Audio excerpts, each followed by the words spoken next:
might watch this. So you All are a 6 graduate too. Yeah, all 6 people. Not counting us. Yeah, right. I watch 9 people I watch counting. it 5 times. So Yeah, well, that helps our view count. yeah.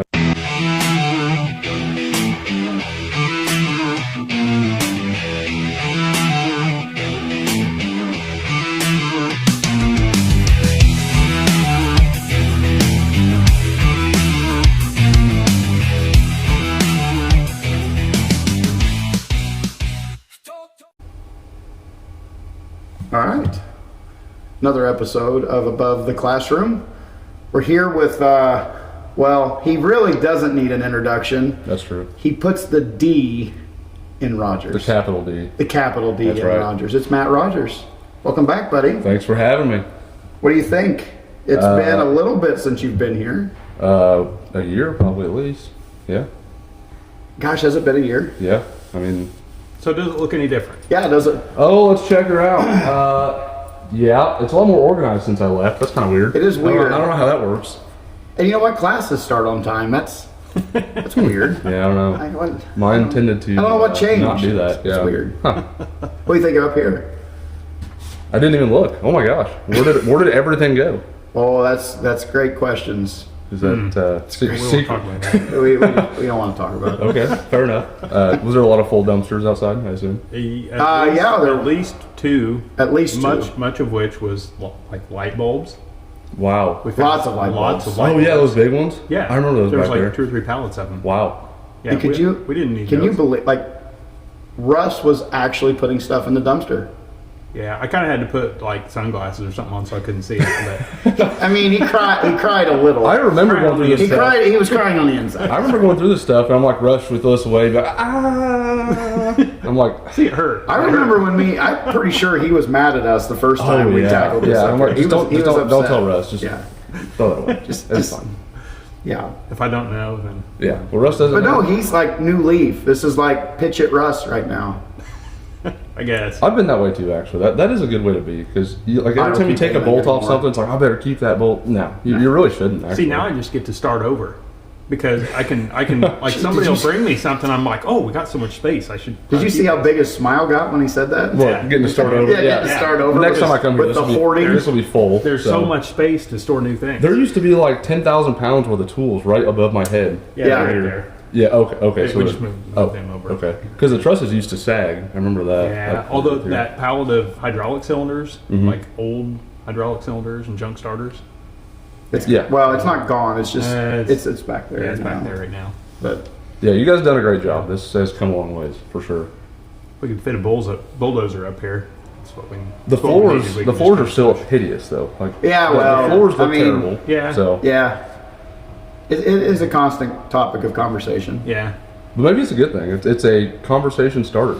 It's kind of like the 4430. It's old and ugly, and I feel like that's the way our floors are going to. Like everybody will Stands remember out. the old ugly floors. That is true. they'll graduate. It'll be 20 years down the road, and they're going to be like, "You remember that classroom that had the ugliest floors you ever seen?" And everybody's going to be like, "Oh yeah, we know." What Yeah, I that know what you're is." talking about. Yeah. Of Yep. course.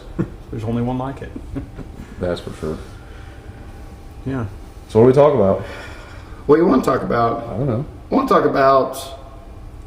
Well, real quick, for those that might watch this. So you All are a 6 graduate too. Yeah, all 6 people. Not counting us. Yeah, right. I watch 9 it, people I watch counting. it 5 times. So Yeah, well, that helps our view count. yeah, that's true. But you're a graduate of the program. When did you graduate? Graduated high school in 13. Nobody cares about- I don't care either. I'm just telling you where I came from. Okay. So then I graduated here in 15. The tech program. yes. In 15. Yep. And so you had Russell, Yep. I had Russ, Brad, and Allen. I had the trifecta. I had the best 3 you could possibly That was have the, for sure. the old trifecta there. That's Yeah. right. Yep. It went downhill after that, didn't it? Well, they hired this guy named Matt, and whew, that was sketchy. Yeah. But Then they turned around and hired a guy named Brent. Ooh. and those 3 guys together. Oh, man. that was wild. So, talk about. I said it in one of the other videos. I'm sure you heard it. I think that I said that self-admittedly you would say that your high school career probably didn't take all that serious. May not have been, but when you got here, kind of 180 from that, right? Yeah, because in high school you're forced to be there, and the information you learn really doesn't matter. So, but here, I just like, Bostic said the same thing in his episode. He didn't want to go to school. I mean, most of us didn't. Right. Right. But I it's didn't either. like you come here, you get an education degree, sponsored by a dealer. The main thing is the education you get. Like what you learn here, I don't work for John Deere anymore, and I use this stuff every single day. Sure. So, I mean, that's worth, that's worth its weight in gold. So you were a guy that didn't like his high school career. Obviously enjoyed it here very much. I mean, how could you not with Russell and, Right. and Drake and Osborne? Yeah. And then you liked it apparently so much you decided to continue and ended up at Carbondale. Yep. Got Yep. a 4-year degree. Yep, got a bachelor's degree, which it's I guess a good thing, but it's not the same as this program. Like it's just not. Yeah, the same. it was the same for me. I mean, this job would have been a little different for me without having that experience, but I wouldn't say that I use what I learned there on a daily basis by any means. I'm gonna guess no one from Carbondale listens to this. No teachers. That was a waste of time. Like honestly, at the end of the day, I got the piece of paper that said I graduated, and I learned how to be a responsible adult, manage my time and all that stuff, but the education you get is nothing compared to what you get here. Yeah, same for me. So the responsibility part, having to move out and be on my own. Yeah, move away. That's good. Like that part of it's really good. Yeah. Met your wife. Met my wife. Yep, through a buddy of mine that went to this program, Clint. His best friend Blake was our roommate in college in Carbondale, so I met my wife through them. So they went to school together. Wasn't all for naught. Well, yeah, right, for sure. It was worth it, but yeah, this something. What did you study when you were at Carbondale?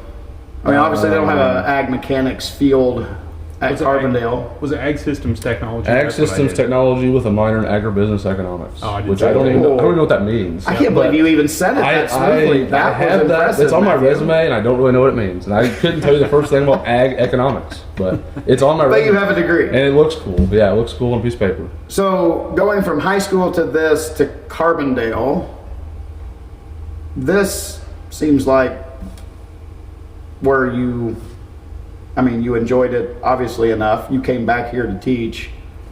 I'm assuming, so what you're not working here anymore. For those, if we didn't say it, he was an instructor here for 5 years, right? 6. 6 years. Yeah, for sure. So was here for 6 years, taught here, and then what are you doing now? Now I'm an independent repair guy, so I own a couple service trucks, and I just go fix some junk. Really, Go fix some junk. it's That's what it's like when I go home. it's as simple as that. Like really, nothing special. It's not. I mean, it's just me. I don't have a hired man or anything. I run around and fix everybody's broken stuff. And you worked for a dealership after Carbondale. Yeah. So my sponsoring dealer, which they were great to work with. I mean, if a student's thinking of coming here, the dealer I went through, they were a great sponsor, great to work with. You saw a lot.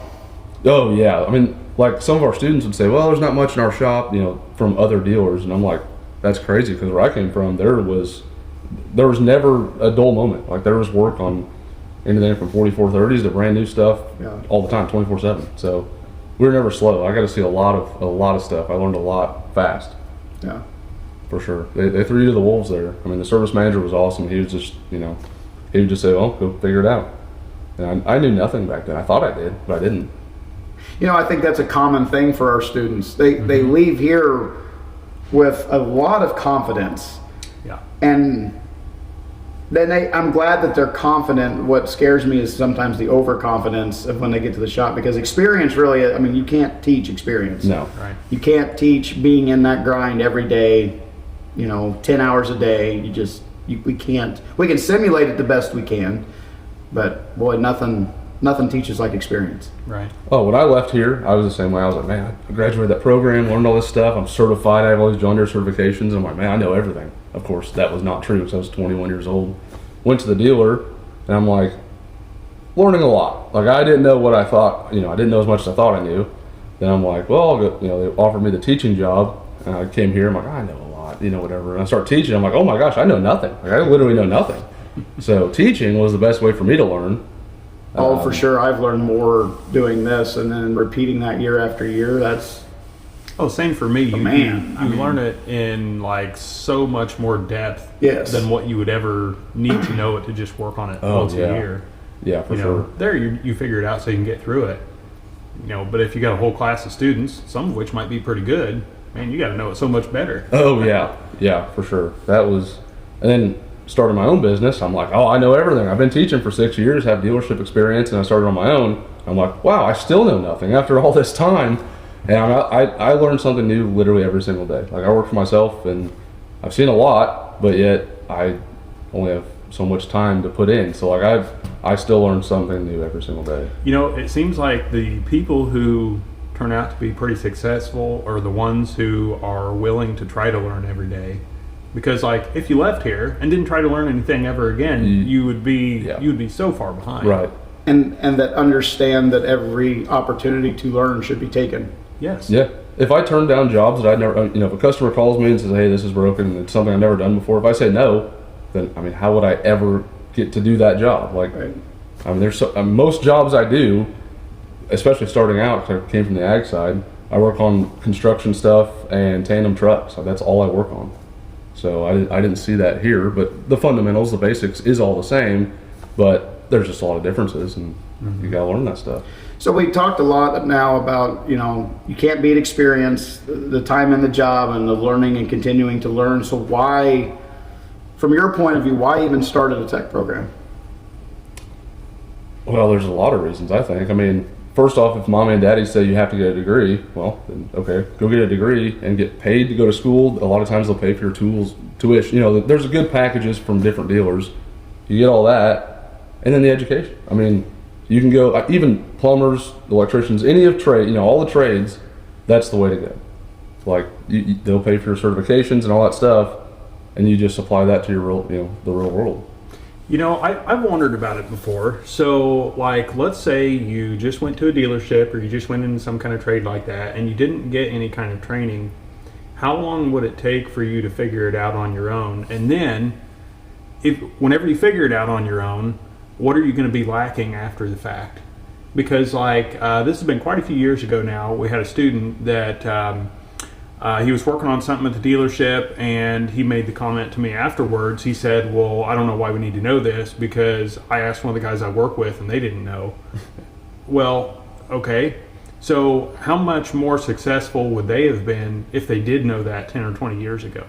Like, all the things that you know now because you've been told and you didn't have to experience it on your own, and it was maybe more detailed than what you thought you needed at the time. How much of that stuff is going to help you later, and you won't even realize it because you know? Well, and something you said there too, you said that that older technician at the shop didn't know it. I hate to break it to you, but not everybody knows besides Russ, Brad, and Alan, not everybody knows everything. Like, I don't care if it's a tech that's been there for 30 years. I promise you there's something he doesn't know. Like, you think that, I thought when I was 18 that a 30-year-old would know everything. Well, I'm 30 now, and I'm like, well, I guess 40-year-olds must know everything, because I don't know everything. So I'm 40. I don't. I know you don't know anything. I so. don't know anything. Yeah. Well, I'm getting close, but I ain't 40 yet, so I'm not excuse. But you do know everything, so that's not fair. That's a bad example. But yeah, I mean, you just the whole thing. You got to keep learning, like every single day. If you're not learning, then you must live a really boring life. I guess I don't know. I learn something new every single day, and I think as long as you are interested and you like learning new things, then you just will. And if you like what you do, like if you get up every day and say, man, I don't want to go, I hate being a technician, then you should probably just find a different job. Like, really, if it's not for you, it's not for you. But if it is, then run with it and be the best you can be. I mean, not saying be the best technician in the world, but be the best you can be. And that's the best advice, I think. Yeah. So we were talking about learning new stuff. I mean, some of the Facebook groups, the technicians Facebook group, or like just random parts that students bring in. We had a student the other day that brought in an oil sample from an oil pan on an engine. They dug around it with a screwdriver because it was Like pudding. hardened. Ooh. Yeah, it was like silicone or something. Ooh, that ain't good. It's in a Gatorade bottle. You can turn it upside down and it just sticks. You know, stuff like that, like all the experience that our students get, and then they get to come talk about it. That's so much stuff. I'd never be able to see all that myself. Oh yeah, I mean, I'm in a group Snapchat with the guys that I graduated this program with, and we talk all day long, every day, every single day. Really? I mean, Lowell, Jeff, Noah, which they're all doing different stuff now, but like Jeff is still He's a tech up in Chicago. Well, we call it Chicago, but he doesn't call it Chicago. I wouldn't call it Chicago either. Lowell, yeah, no. But Lowell, he's a Vermeer Tech. I mean, those two guys are really active in the group, and they're always, as you can imagine, Jeff's always saying some smart ass stuff, because that's Jeff. I can't imagine anything else. Yeah, but honestly, like those guys, I mean, or like Austin Halleck, like he's still at Sloan's, or a local dealer. But you know, if one of us have a problem, we use each other as like DTAC. Like honestly, we'll post in the group snap, and why not? We'll all look it up, and I mean, sometimes we can't figure it out, then we'll all give up and talk about something else. But I mean, it's nice to have the resources and all that, because I came to school here. Think about all the experience that you're putting together in one spot. Yeah. And it helps everybody. And I came to school here and met these guys, and like now we're friends for life. Like that's something else too that you don't get if you don't go to school or don't go somewhere else after you graduate high school. If you go somewhere else besides the workforce, I mean, you meet new people, and that's something that I really enjoyed.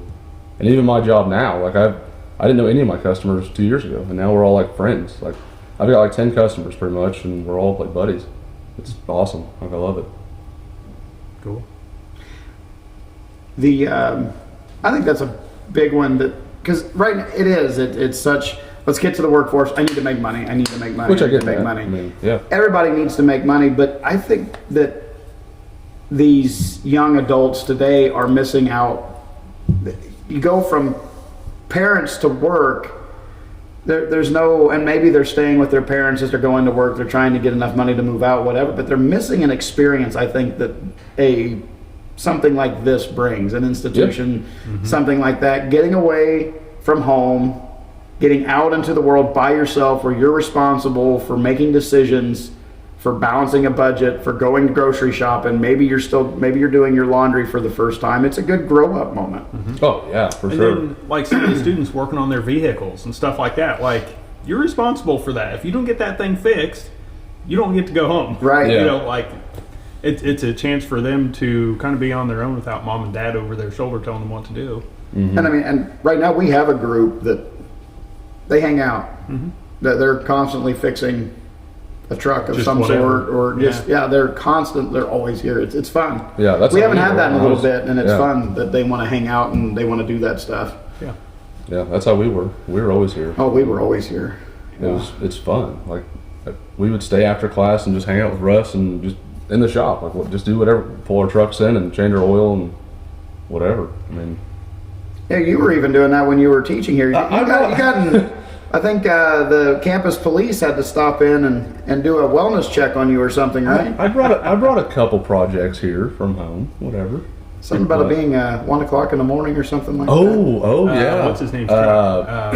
Luke Freehill. Yes. We put a camshaft in his truck. Yeah. And it was like 2 a.m, and because he had to drive it home. Like, Right. He wasn't getting home. Right. His truck worked. Right. So literally, campus police was here, and I was like, maybe my first year teaching, I think actually. So I was Might have been I was first or 22 second. years old, so I looked like a student. So it looked like there's 3 students in here at 2 a.m, and he was like, the cop was like, "Where's the teacher?" I'm like, "That's me. I'm the teacher." And he's like, 2 a.m. here? I'm like, well, this guy needs to get home, and we put a camshaft in his truck, and here we are. And here we are. Yeah. Here we are. Still. Yeah. Actually, that night, remember my wife thought I died because Oh yeah, you're in the ditch. yeah, my phone died. I didn't have a charger, and my wife was like texting Russ's wife like, "Do you know if Matt's alive?" But I am alive. I was Because alive. the only logical place for you to be in is dead. Yeah, if I'm not home, you have to be dead. Yeah, that's your only other option. Maybe it was wishful thinking. I don't know. Maybe. She's Maybe. making sure life insurance is paid. Yeah. I had good benefits here, Yeah. so that is true. But yeah, no, this was going to school here and then teaching here was just an incredible opportunity. I'm so glad I did. I learned a lot. So let's see. Was it this summer you and Blake did an event in Decatur, right? Yeah. Or this fall? It was fall. It was cold. It was, like 40 degrees out, so it was kind of cold. So it was fall. So tell us about that. That was pretty cool. So Blake Nolan is a recruiter. He owns like Bird Dog Recruiting Services, and he just kind of like us, just wants young guys to get into mechanic. I mean, he just wants to help guys out to start their careers young. And he put on like a car show event. It was called Horsepower. What do you call it? The Horsepower Showcase is what it was, and it was like a car show, but yet not just like your grandpa's old Corvette. Like it was like cars in Decatur that guys built. Like there was nothing like there wasn't new Hellcats and stuff. It was just stuff that people built, and it was awesome. And Mack, the local Mack dealer, brought some Mack trucks. The local Apache sprayer dealer brought some sprayers, and just kind of talked about opportunities. There was probably 10 to 15 young guys there from a local high school, a couple local high schools, and they didn't know what they wanted to do. And I mean, I talked about what I did, and Blake talked about options, and Mac talked, and they all spoke about their opportunities. And those guys were like, "Wow, I didn't realize that was available." Isn't that funny? Like we talk about it just constantly. It's almost like we're beating a dead horse. But why is mechanic fields and opportunity like it's a well-kept secret? I do think anymore it's starting. I feel like it's transitioning. I think it's shifting because it just seems like more kids you talk to, I want to be a diesel mechanic. Like that's like a thing now. I think is more. It just seems like more people. Maybe it's like TikTok or something because everybody likes diesel trucks and all that stuff. But the great thing is you can make some money at it. Yeah, you can make some really good money. Like some serious money. Yeah. You know, it's been a few years ago now, but somebody from a dealership, you'll probably remember this. He said something about we need to make this sexy, like make this industry sexy. Well, I mean, we got you, Russ. Well, That's yeah, right. We do have Russ. I mean, come on. I mean, how much more sexy can we get? It doesn't. Yeah. It doesn't get any sexier. Yeah. But, you know, I think for the longest time, everybody looked down on technicians, mechanics. Right. Like, oh, you know, look at all them grease monkeys. Like, who would ever want to do that? They might be That's dirty, not but what they it is, probably though. have nice stuff because they probably make a lot of money. So Yeah. they might be dirty, but He puts a greasy wrench down and gets in a $100,000 pickup he just bought. right. Yeah. Well, I mean, your pickup that's sitting out back. It's a good-looking truck. Thank Yeah. you. I mean, it's your full-time service truck, right? Yeah. So I've got that one, and then I've got a F750. It's got the crane on it, Yeah. right? Yep.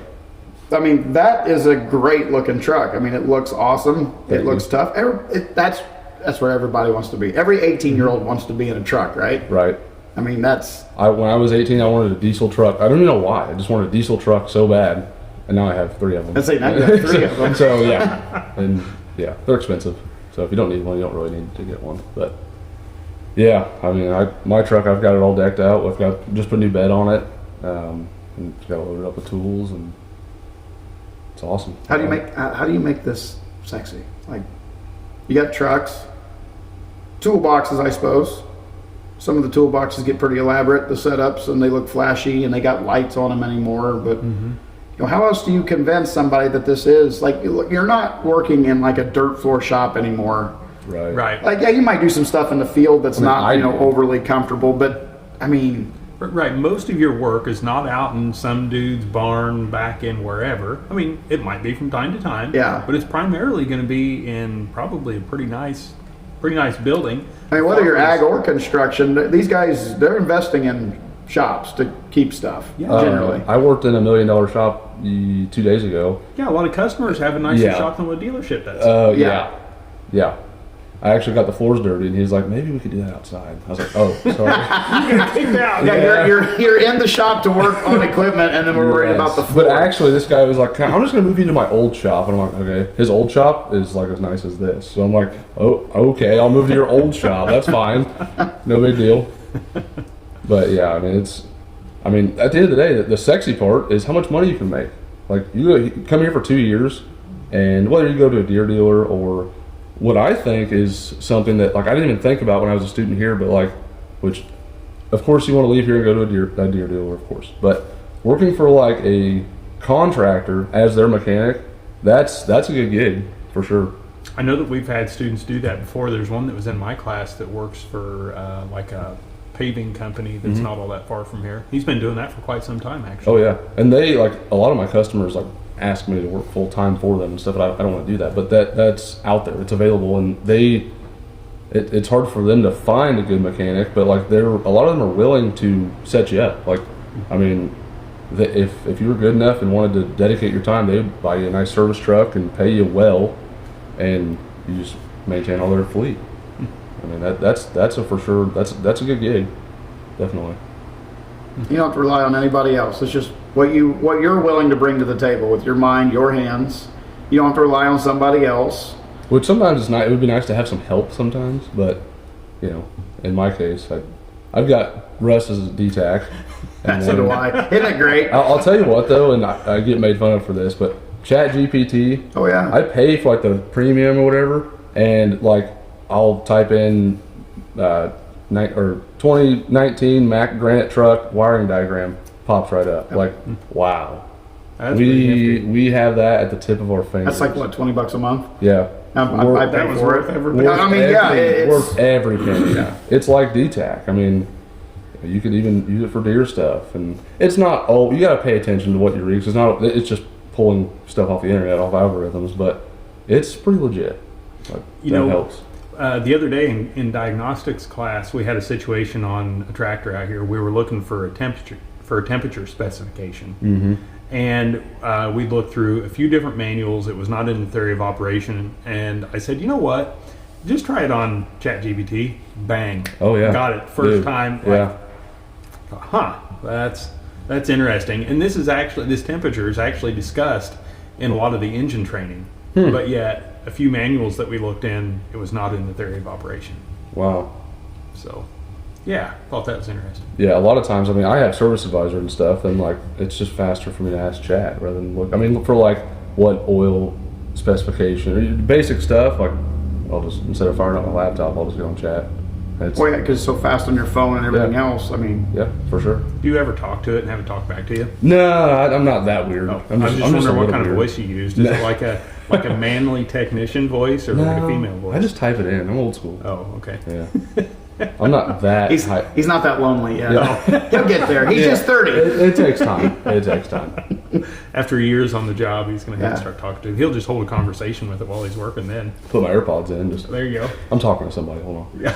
It's like a whole day long phone call, just Could be. talking to ChatGPT. Could be. He knows it all, or he, whatever gender it is, he or she knows it all. Whoever you want it to be. I Like, guess. that is true. Whatever your preference. This got weird. This got weird fast. Well, imagine that, you being here and something gets weird. Well, it didn't take long. It took 26 minutes. That's not bad. Well, that's better than normal. And that actually took a while longer than I thought. Yeah, that's true. That's true. So what else we talk about? I don't know.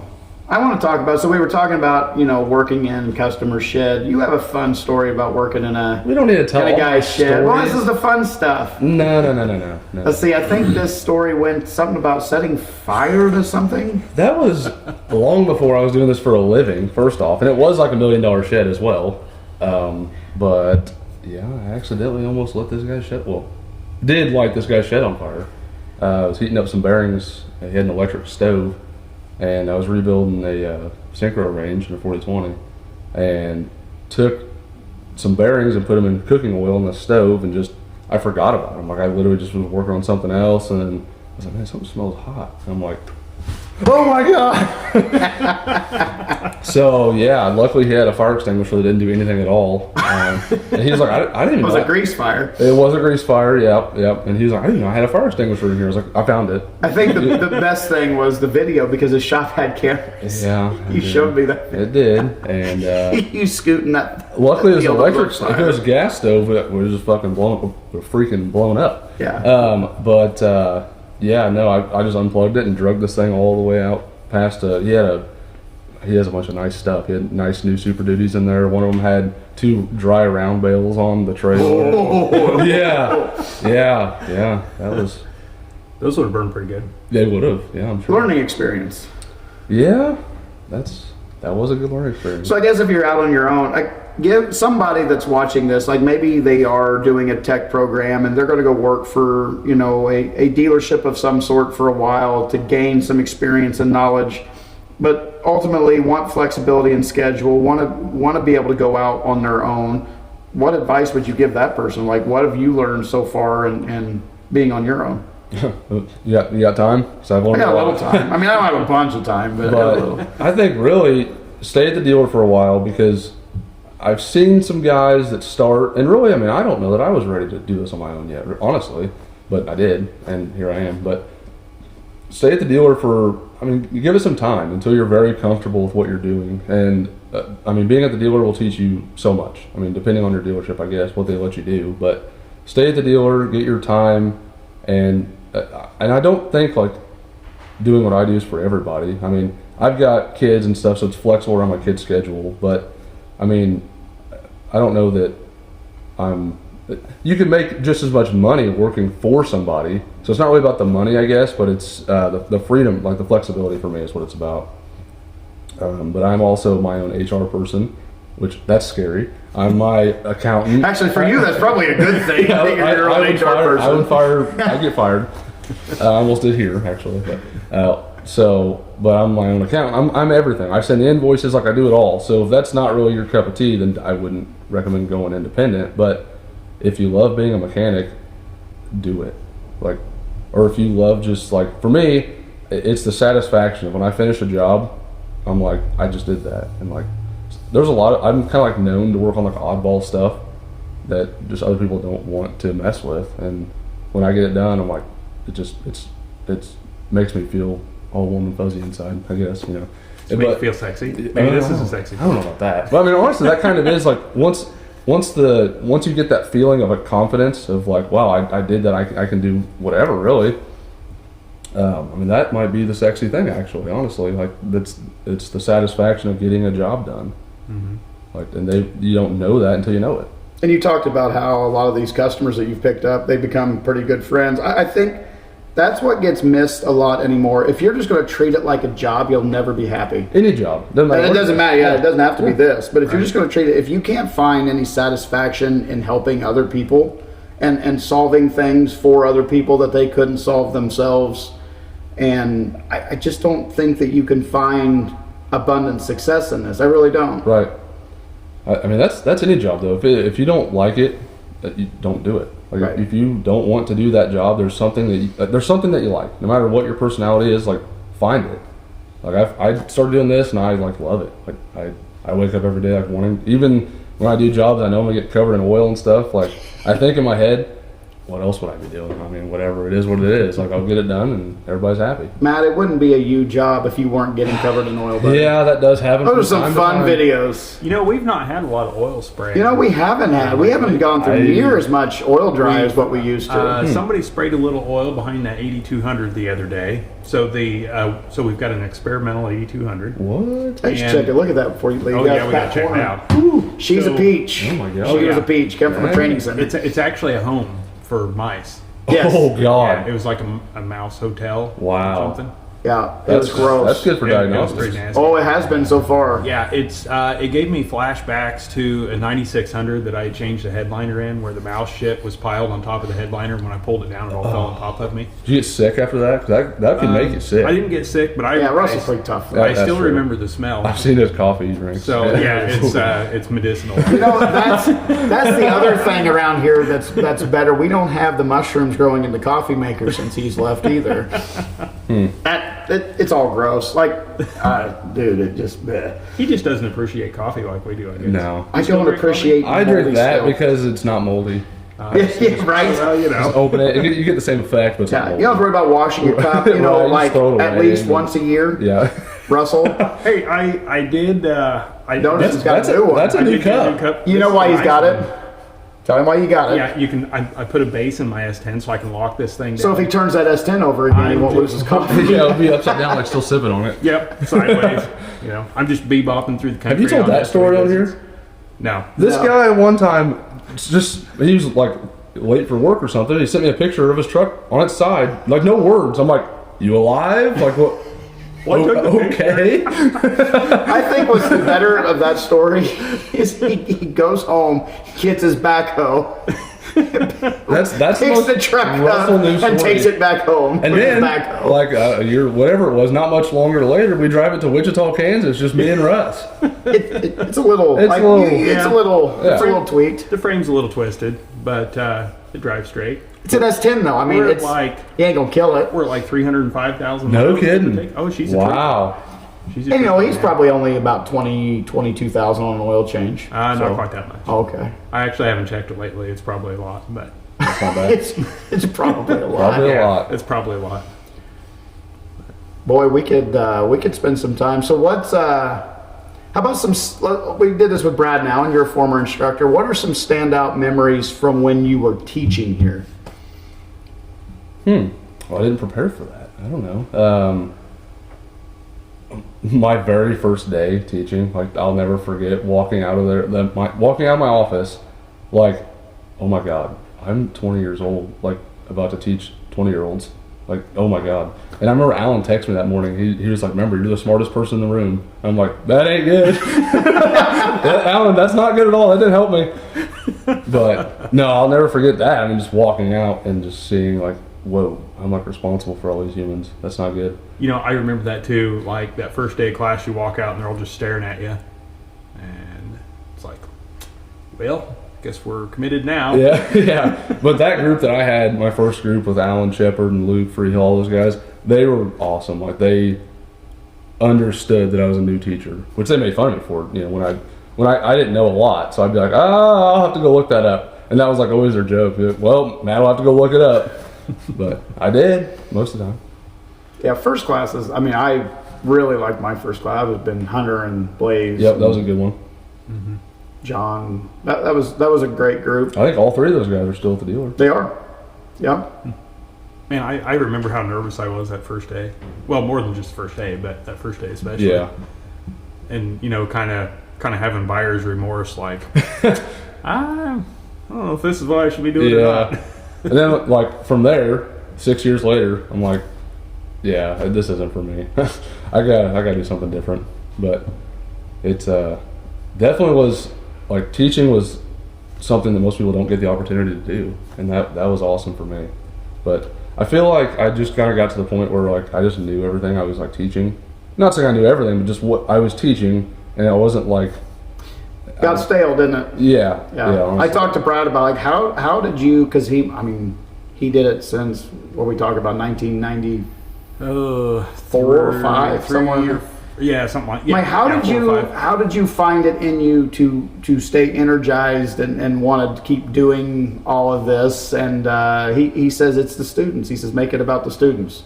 He said find where they're lacking and then push them. And for me, for him, it was always, can I teach them something, and can they find excitement in what I'm teaching them? And that's what kept him going. And that was good advice. That was something I took, because I felt like I was getting burnt out. Like, it was just getting stale. It was old hat. Mm-hmm. I'm doing this stuff and I'm going through the motions, but I don't know that I was doing it justice. And I had a great conversation with Brad about that, and it really helped. Well, I started doing side work, and that I honestly focused more on that than this. And that's when I was like, well, I can't half-ass this job. This isn't a job you can half-ass. So that was my time where I'm like, I should give it up, because I was just focusing more on my side stuff, because that's where I wanted to be anyways. I was doing that. So how about memorable moments while you were a student? One time I lit a guy's apartment on fire. Boy, I think about every group has a story about setting somebody's room on fire. Aaron Eller's apartment, and they were like, go start the grill. I'm like, okay, whatever. So I started the grill. They didn't tell me that the grease tray was full and I gotta pull it away from the apartment. So I started the grill, and then again, we're all like, oh my God, it's on fire. So yeah, basically I just light everything on fire. That's what it sounds like. Yeah, or get covered in oil. You do a good job at covering yourself in oil. When you combine the two. That's not good. Yeah, no, the other day I was working on a garbage truck. One of my customers is a garbage company. And first thing in the morning, it was 8 o'clock, I get there, and I just was pulling a cylinder off. And I didn't even think about it, but it was 2 cylinders hooked in parallel, and it was still up, like this mechanism was still up. Didn't even think about it. Cracked the line loose, covered. And I'm like, I had to go home and shower. Like, I was that covered in oil. And I'm like, was it like in your mouth and ears? No, not that time, but just from shirt all the way to boots, covered in oil. So I'm a clumsy guy, just who I am as a person. This has been quite a few years ago, but my younger brother was riding on the bulldozer with my uncle, and it blew a hose, like for the boom, I think, and it sprayed back on him. And my brother, like, I've never seen anybody so covered in oil, like eyes, ears, mouth, like he was. That's the like it worst. sprayed right on him. He was covered in. And that smell stays on you like 4 showers It later. does. Yeah, it's rough. At least it wasn't gear oil. That'd be worse. Gear oil's rough. That's rough. Well, one of my favorite I had multiple, but man, when you were the meetings around When here, I was teaching. yeah. Ooh. Oh, weren't those? I don't know that people on campus would agree, but boy, we definitely kept it entertaining. It was we? COVID time. I had the mullet, and that was. Oh, yo, the I mullet. had a sick mullet. You guys Yo. have to admit. It was healthy. It was. It was a healthy. It had a lot of healthy flow. mullet. The beaver paddle Jason always called me Flo. Remember? flow. Yes. Yeah. Yep. Yep. But yeah, we wore the mask and like. We'd start laughing in those meetings, and I'd look over. Russ was like shaking, trying not to laugh. It was so bad. Yeah, you can't be on a group chat in a meeting that we're supposed to be serious.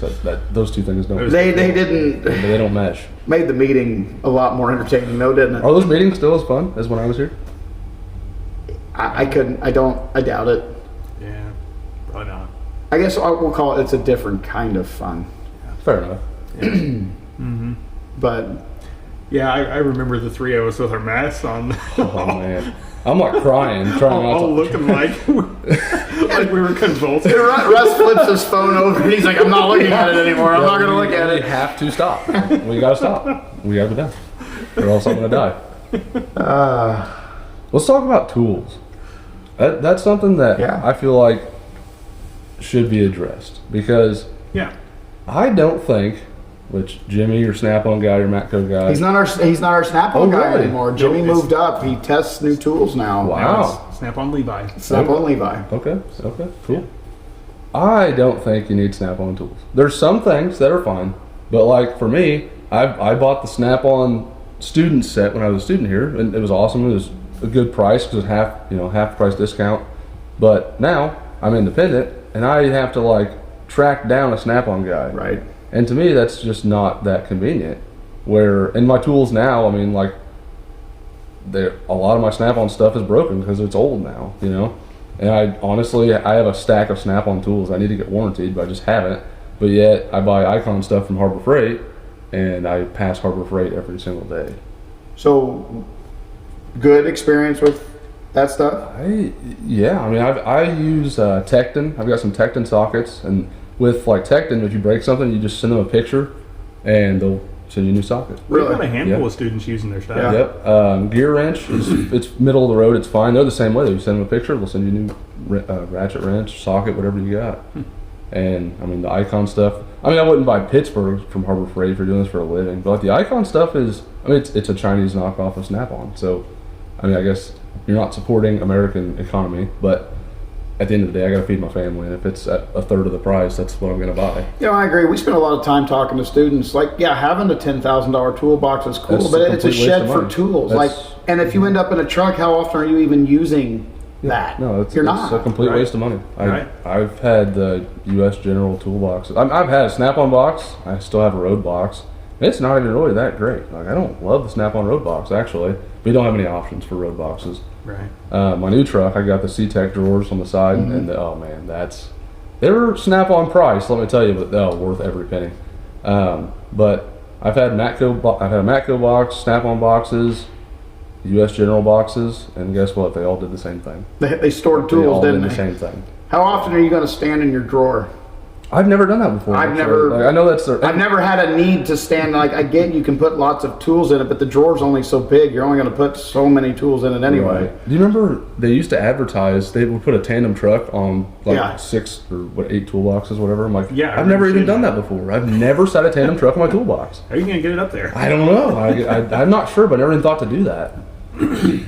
But yeah, I think that buy what you can afford. Like if you come here and let's say you're going back to the dealer and they have a good Snap-on guy, buy Snap-on stuff. Like that's fair. Or if they have a good Matco guy, your dealer, buy that. But if you don't want to spend that much money, because even the half price Snap-on stuff is expensive. I mean, it's not like it's cheap.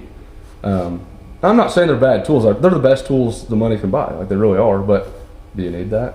Like Right. I use tools all day long every single day, and I kind of prefer a lot of my Icon stuff actually. You know, it kind of seems too like it depends on how willing you are to abuse it in ways that you never should have. Oh, I do that a lot. Well, I do too, but still, like if you put a socket on something really crooked, there's more of a chance it's going to break, and it don't Oh, matter yeah. what socket it is. Right, Cheap yeah. one or expensive. The expensive one might hold longer before it breaks. Yep. But if you put the socket on straight, then the cheap one's probably going to work fine. Right. And for me, I can drive right past Harbor Freight after I drop the kids off at school and stop in there and get a new socket. Where my Snap-on stuff, I have to call the guy and meet him in 30 minutes away. It's not convenient for me. So whenever I started the program, I bought the basic Craftsman set, and my deep well 15 millimeter 3/8 I've broken a handful of, and I can promise you I was abusing it every time. Right. Yeah. 100%. But now Craftsman's kind of hard to find. Right. Can you even get Craftsman Yeah. I don't stuff? even know where you get Ace it now. Hardware. Ace Hardware. Yeah, Ace Hardware. Yeah, it used to be that there was a local distributor that came to our tool show on orientation day, but they haven't done that. It was a lot when they were with Sears. I mean, there was more Sears out there, and that was right. obviously some business that they liked. But yeah, since Sears has kind of gone by the wayside, Ace Hardware, I know you can get Craftsman branded tools. Now, Seems like there's a lot of students go in the Harbor Freight direction. Oh yeah, and why wouldn't you? there's nothing Right. wrong with that. And a lot of them will get name brand tools, but get like the U.S. General box. I bet. I love the U.S. After General our box students I have like here. That's a great Yeah, box. I talked to him to get that. Yeah, Remember? it's a 'Cause great box. For the money, you cannot beat that. No. So the other day I got one of the Icon G2 3/8 ratchets. Mm-hmm. I love that thing. Yeah, I've got a bunch of them. That thing's fantastic. Mm-hmm. It beats the other name brand ratchets that I have. Right. Now, I will say, when it comes to like a meter, a fluke, there's nothing compares to a fluke. I have multiple flukes now, just different. I've got 2 trucks, so I've got 2 sets of tools. Don't buy any other meter besides a fluke. Like that's all there is to it. In my opinion. My fluke that I had when I was here is the same fluke I use. Like it lasts. Like it's that. You're right. Fluke builds a outstanding. I had a buddy, one of my other buddies. He does a lot. He does what I do, independent, but he works on like diesel truck, pickup trucks, and I don't do that. He called me yesterday. We talk like every day. He called me yesterday. He's like, I got a Super Duty with a draw, an amp draw, and I put my meter on it. It kept blowing the fuse, so I put a bolt in there instead of the fuse. I'm like, oh my god, why did you do that? And it did not mess up his meter. Really? Like, it's a fluke. It's an 88. Wow. And he put a bolt in there. No kidding. Yes. And I'm like, Josh, you should not do that. He's like, I don't care, whatever. I got to figure this out. But it held it, and it didn't hurt the meter at all. Wow. Yeah, so that says a lot. Well, It does. his draw must have not been too much over 10 amps. Yeah, no kidding. Yeah, it was under 10 amps, obviously. That's right. Well, I was blowing the fuse. Well, that's Couldn't have been much over. I wonder what the circuit board will actually handle in that I thing. don't know. I think because the fuse is like an 11 amp, isn't it? But they call it a 10 amp. So you something don't like that, run it yeah. over 10. So I wonder if the board would handle 15 or 20.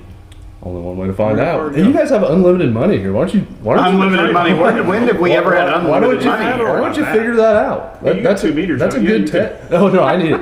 That's a good test. Why don't you guys take one of these old meters and try it? You really should. See what happens. It'd be a good Suppose. TikTok video. Maybe we'll find a student who wants to donate one. Yeah, there we go. Probably not. But Maybe not. and then like power tools, I'm a Milwaukee guy. It's hard It's the to- easiest to come by. Man, they sure seem like do. They take a beating. The And thing they is, got a lot of power. I don't really know if they're any better than the others because I don't have the others and I never really used. But like, I just like the Milwaukee stuff, and like, there's a distributor around Decatur that he just has good deals. Yeah. And Home Depot, you can always get like the bare tool and get a battery, Right. all sorts of buy one get one free kind of thing. Hard to beat that, but I just don't know to compare because I've never had other power. I think tools. price wise and availability, Milwaukee's hard to beat. Yeah, I agree with that. Yeah. And it seems like Home Depot is a good place to get power tools regardless of what brand you want to get. Yeah. Don't you use? I use rigid stuff Yeah. at home, and I've gotten all that from Home Yeah. Depot. And you like that though, don't you? Yeah. You like the rigid stuff. Yeah, what I like most about that is you can get a better warranty on the batteries. Some of the stuff you can get a lifetime warranty on. Wow. So, but I mean, the tools I've had have all been good. I mean, I've got Snap-on stuff at the farm, and I've always gotten along really well with it. But we have Milwaukee here, and I'm pretty happy with it. If I were to start over again, I would probably get Milwaukee. I said, to start over again, I would get Milwaukee. Yeah. But I have no complaints on my rigid stuff. Do you have a pack house? Not. I have. You don't use I the have a pack-outs? couple. I have like a pack out cooler Where do you put your coffee cup? Yeah. right there. Oh, okay. No, I don't really have like a need for pack outs. But for what I do, I feel it's more like construction stuff that you need pack outs for. But I don't know. I don't really need any. Something else that I was thinking is diagnostic software. One thing about John Deere is you guys have the best service advisor. Or what do you call it now? Service center. So I don't know. It's a new one. I've never even Service seen that, but Service Advisor, oh my gosh, there's nothing. I have Cummins Insight. I've got all the different diagnostic softwares. There's nothing that compares to Service Advisor. Like you guys. So do you mean in like the looks of it, or like the functionality, or just? There's no. So Cat has one that's almost like wants to be similar, but just it's so user friendly, and the fact that you have every manual right there, like there's no other company that has something exactly like that. It's John Deere techs have no idea. I had no idea how lucky I was to have that. And you remember all the complaining you used to do about it? Yeah, for sure. It was Yeah. crazy. Like, oh my gosh, this is such a pain in the ass. But Just remember, it could be worse. it could be worse. Like, yeah, for sure. I mean, I have like J Pro. I've got eTechnician, which are just like universal diagnostic interfaces, and they're good. They're fine. For trucks. So J Pro you can use on construction stuff and truck. I mean, pretty much everything. eTechnician is just for trucks. So, as we're going to wrap up here, what is a have to? Like, if you're talking to somebody that's going to go out on their own, to you, what is just an absolute have to? Like, what do you have to invest in? What do you have to do to find some success? You have to be self-motivated.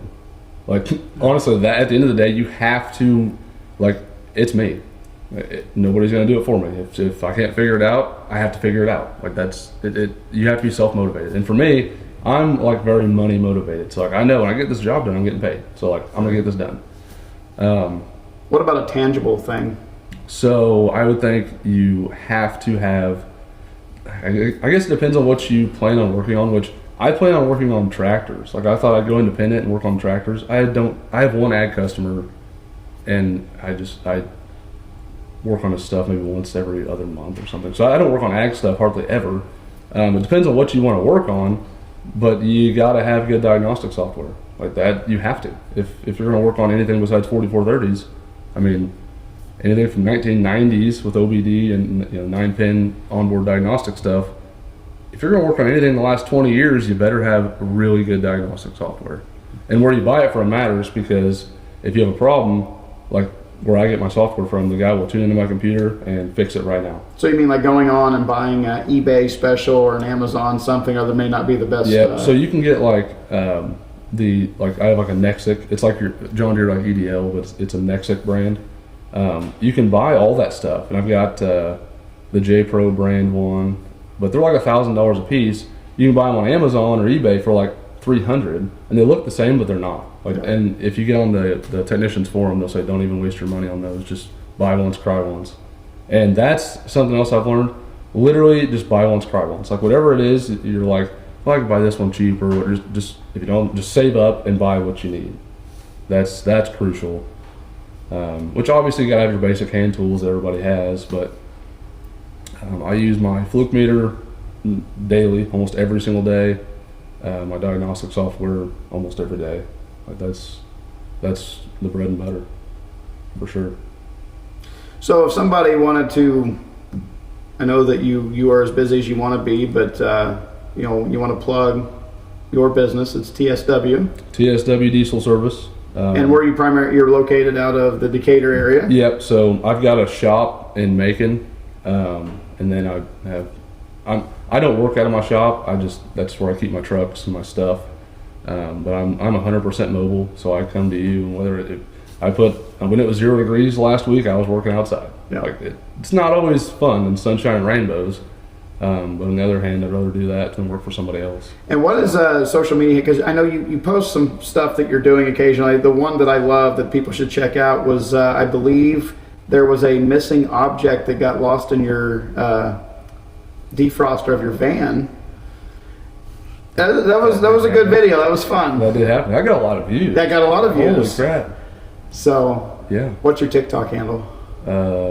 Honestly, I'm not even sure. It's the Diesel Scientist, Yeah, right? the Diesel Scientist. The Yeah. Diesel I'm Scientist. so cool. Yeah.